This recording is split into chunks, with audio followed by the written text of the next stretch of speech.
Hi, everyone, and welcome back. I hope you are able to grasp a lot in understanding how you will make your money because now we're going to get into what we actually trade.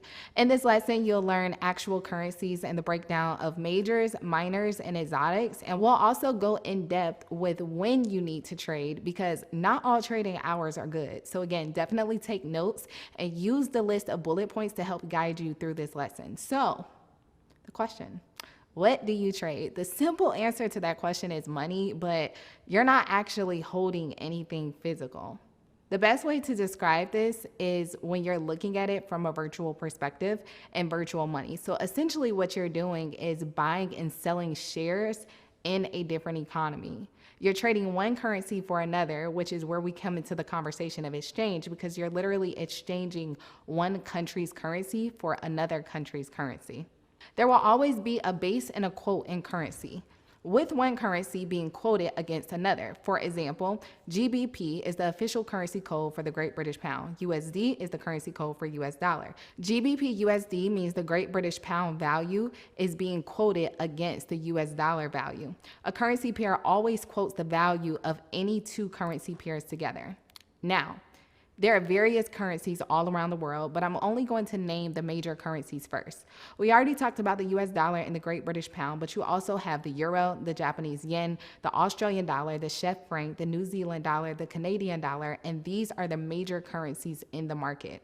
One thing we have to take into account is how healthy that particular country's economy is. The more healthy an economy is, the better it is for that country's currency. So we talked about supply and demand in the last section, but there's an abundance of things that affects the economy, which really boils down to geopolitical factors. We'll get into that in our later lessons. So earlier we talked about major currency pairs, which are the countries that play a main role in the foreign exchange market, but there's also something called majors, which is completely different from major currency pairs. Majors are any pair that contains the US dollar. These are called majors because the US dollar is the most widely traded currency in the world. It is also the most liquid and traded at the highest volume. So major pairs are pairs like AUD USD, NZD USD, Euro USD, USD JPY, GBP USD, USD Czech franc, and USD CAD. Now, the minors are any pairs that do not contain the US dollar, but the most widely traded currencies like the Japanese yen, the Great British Pound, the euro. So we have GBP JPY, GBP AUD, Euro JPY, etc. These are not considered majors because the majors have to have the US dollar in them, but they're still widely traded currencies against one another. Another category are currency pairs called exotics. These are any major currency that is paired with a developing economy. So they're not heavily traded, but there's still a lot of revenue that can generate from these pairs, like the Mexican peso, the Indian rupee, the South African rand, the Singapore dollar, and the Hong Kong dollar. So in trading, there's always an agreement that has to occur. Anytime there's a buyer, there always has to be a seller. So when you place a trade somewhere in the world, there's also someone else in the world placing a trade in the opposite direction. This is where your broker comes into play.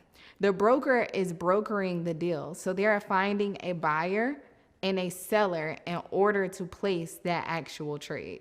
So how do you make money in this market? I'm going to equate it to real estate. So let's say you buy a piece of property and you fix it up. Then you hold on to it for a little while and you renovate that property. And once it's finished, you turn around and sell it for a higher price.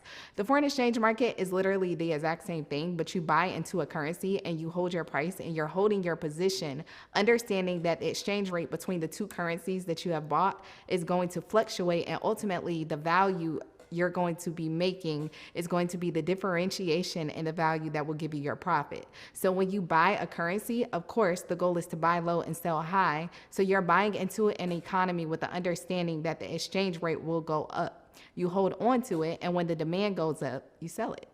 Now, the beautiful thing about trading when it comes to real estate is you have to have an extreme amount of capital in real estate. But once you understand the skill set of trading, the trading in the foreign exchange market, you're able to see when there will be certain fluctuations in the market that you can capitalize off of. So you buy a currency when it's low, you sell it when it's high. Now, the amazing thing about it is you make money whether the price goes up or down. So if the price goes down, then you're selling it. However, you aren't selling your money, you're selling your position, and you're making a profit from the position that's currently being sold. So Now the question is, when do you trade? In order to trade in the foreign exchange market, it's very important to understand when you trade because technically the market's open 24/7 from 5 p.m. Eastern Standard Time on Sunday to 5 p.m. Eastern Standard Time on Friday. However, although the market is open during all these hours, that doesn't necessarily mean you need to take a trade any hour of the day. There are actually 4 trading sessions that you should be aware of: the Sydney session, the Tokyo session, the London session, and the New York session. So when the market opens Sunday at 5 p.m. Eastern Standard Time, Australia and New Zealand people are just starting their day, which is technically 8 a.m. Monday morning their time. That session is then overlapped by the Tokyo session starting at 8 p.m. Eastern Standard Time. Then the London session, which is 3 a.m. Eastern Standard Time, then transitioning to our actual opening of the New York session at 8 a.m. Eastern Standard Time Monday morning. In regards to liquidity and the best time available to extract money from the market, I would say London session and New York session are the best because they are the big movers in the economy. London session is made up of the pound, the euro, the Czech franc, and the most active trading session during this time. There is high liquidity, high volume, lower spreads, and major news releases. The US dollar and the Canadian pairs moved during New York session, and because over 80% of trades involve the US dollar, New York session is a highly traded session, and the volatility typically ends around noon. Sydney and Tokyo sessions are the slowest sessions because the Australian dollar and the New Zealand dollar are the calmest markets. And during Tokyo session, liquidity is typically low due to limited activity resulting in higher spreads. Now, just because the session moves slower doesn't necessarily mean that's a bad thing, especially if you're new to trading, because that means that big swings aren't necessarily there, as well as aggressive volatility. So I would say whatever particular trading session that you trade, it should definitely correlate with the actual pair that you're trading.